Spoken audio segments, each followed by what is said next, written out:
हम आपके लिए लाए हैं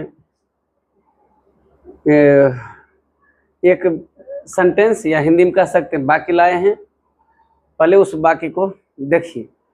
कह रहा है कि वह खेलने के लिए गया है, जैसा कि आप बोर्ड पर देख लीजिए। दूसरा है वह लड़ने को और लड़ने के लिए गया है। तो सेंस के आधार पर यदि हम सोचते हैं तो दोनों सेंटेंस जो है वह एक ही प्रकार का है। चलिए फिर से दिए गए सेंटेंस को हम लोग पढ़ते हैं। वह खेलने के लिए गया है, वह लड़ने के लिए गया है। तो इसको किस प्रकार बनाएंगे? तो इनका स्ट्रक्चर समझते हैं। कहता है subject plus have oblique has plus verb का तीसरा रूप प्लस इन्फिनेटिव विद टू, यानी कि अगला जो वर्ब होगा वह विद टू होगा, जो कि ना ने नी के लिए रहेंगे उस सेंस में।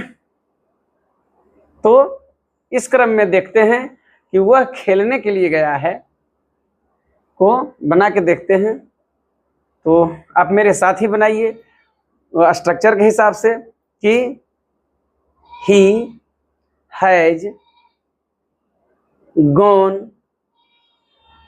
to play, he has gone to play।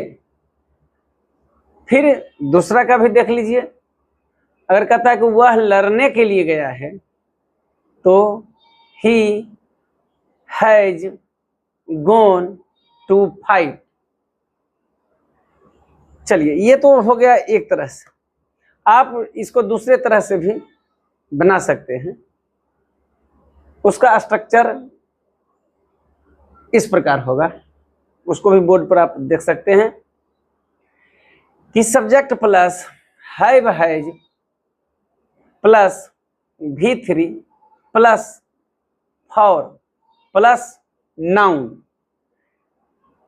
कभी कभी इस तरह के सेंटेंस में वो जो नाने नी से संबंधित जो सेंटेंस हिंदी के वाक्य में वर्ब आ जाते हैं, जैसे मान लीजिए खेलने के लिए या खेलने से संबंधित जब आ जाते हैं तो वह एज ए नाउन के रूप में आते हैं। तो कभी कभी इस तरह से भी आपको बनाने पड़ सकते हैं या कहीं देखने को मिल सकता है। तो फिर से देख लेते हैं दूसरे स्ट्रक्चर पर कि he has gone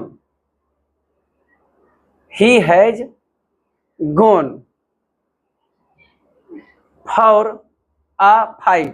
अब यहाँ पर जो मैंने a fight का यूज किया है, फाइट से पहले अ डिटरमाइनर लग के वह एडजेक्टिव शो कर रहा है, जैसा कि आप जानते होंगे।